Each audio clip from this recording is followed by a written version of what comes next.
La femme c'est le berceau de l'humanité. Sans elle tu ne serais pas né. La femme c'est le berceau de l'humanité. Sans elle tu ne serais pas né. Hi guys, merci de nous accorder votre fidélité dans cette nouvelle édition. 8 mars, journée internationale des droits de la femme. Issue de l'histoire des luttes féministes menées sur le continent africain et américain dans les années 1708, elle a été décrétée journée internationale des droits de la femme en 1917, selon le calendrier julien. Objectif, mettre en avant les droits de la femme et mettre fin aux inégalités par rapport aux hommes. À l'occasion de la Journée internationale des droits de la femme du 8 mars 2023, nous avons décidé de nous rendre dans les rues d'Abidjan pour demander aux femmes de décrier, de dénoncer un fait qui perdure jusqu'à aujourd'hui relativement à leurs droits.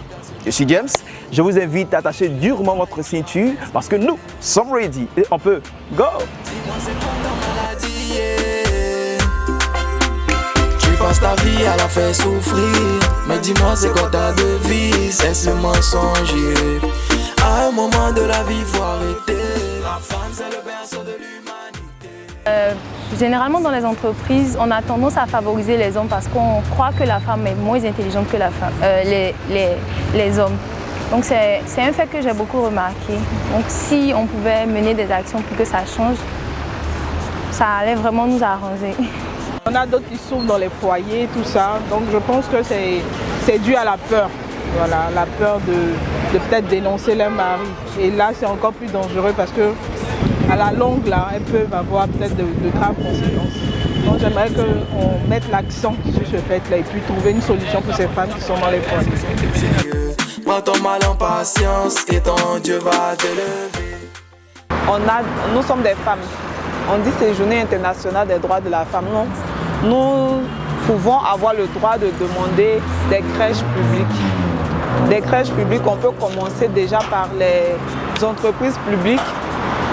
Essayer de créer des crèches pour pouvoir garder les enfants.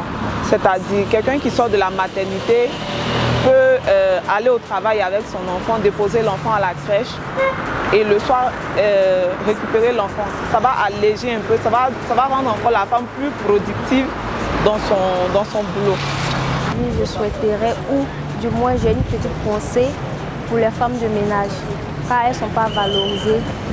Journée 8 mars, une petite pensée pour eux, quand même on pourrait les décorer, les présenter à la nation, car elles font beaucoup dans la société. Comme nous les femmes comme ça là, nous sommes allés à l'école, on est arrivé au CM2, on n'a pas quelque chose à faire. On ne nous respecte pas parce qu'on n'est pas arrivé loin. Donc on est obligé de mettre les culs en l'air pour nettoyer dans le bureau des gens, pour pouvoir avoir quelque chose. Même sur les trottoirs, on ne peut pas s'asseoir pour vendre. Au marché, même, tu veux une place, on te dit de payer. Donc nous, on est fatigués. Donc à nous aider, nous qui ne faisons rien là, donc à nous aider au moins, on va avoir un fonds pour travailler. Des gens qui abusent des femmes, qui se débrouillent. Par exemple, ceux qui vendent, quand tu rentres dans les... Tu te dis, viens chercher ton argent chez moi, et puis ils abusent des femmes.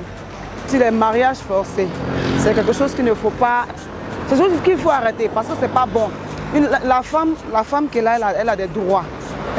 On chosifie la femme comme si la femme était, comment on appelle, un papier. Non, la femme n'est pas quelque chose qu'il faut utiliser et jeter de. Ces personnes qui travaillent comme servantes, et aujourd'hui, leurs droits ne sont pas respectés.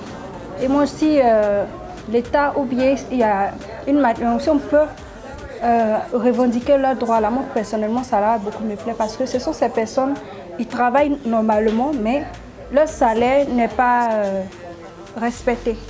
Le salaire, ça varie entre 30 000 à 40 000 pour certains et encore plus au travail, ils sont battus, ces femmes-là. Elles sont battues, d'autres encore sont mal nourries, sont mal logées, ils se lèvent très tôt. Ils dorment très tard aussi et puis n'ont même pas de jours de repos. Les femmes n'ont pas de jours fériés et ça tombe encore un mercredi. Normalement, on devait nous donner un jour férié pour nous les femmes. Mais par contre, ils n'ont pas déclaré ça un jour férié pour nous les femmes. On va quand même venir au vaquer encore à nos occupations. Moi, ce que j'aimerais, c'était pour qu'on nous donne prochainement, pour une prochaine fois, hein, l'année prochaine, qu'on nous donne encore, si ça tombe un jour ouvrable, qu'on nous donne un jour férié pour nous les femmes. C'est ce que je voudrais en ajouter. Ce n'est pas respecté que j'aimerais dénoncer, c'est le droit à la scolarisation. De nos jours, dans certains pays, dans certaines régions, comme dans certaines localités, les femmes, ou du moins les jeunes filles, ne sont pas scolarisées. Ces dernières-là doivent être scolarisées pour l'avancée du pays.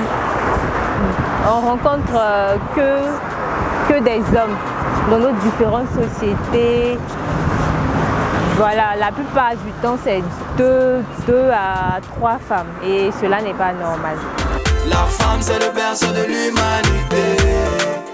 Sans elle, tu ne serais pas né. Yeah. Allez, faut changer, faut changer, faut changer. Eh bien, c'est ce que les femmes pensent. C'est ce qu'elles trouvent anormal. On espère qu'un palliatif sera trouvé à tous ces différents points énumérés. En ce jour, nous souhaitons une belle journée à toutes les femmes. Nous prions que le Seigneur vous garde précieusement auprès des hommes afin que la parité soit de mise. Espérons que vous avez pris plaisir à nous suivre. Nous vous donnons rendez-vous très prochainement pour un autre numéro. Bye bye. Faisons attention à ce que nous faisons. Chacun a son tour chez le coiffeur. Faisons attention à ce que nous faisons. Allez, faut changer, faut changer, faut changer, faut changer, oh, faut changer, faut changer, faut changer.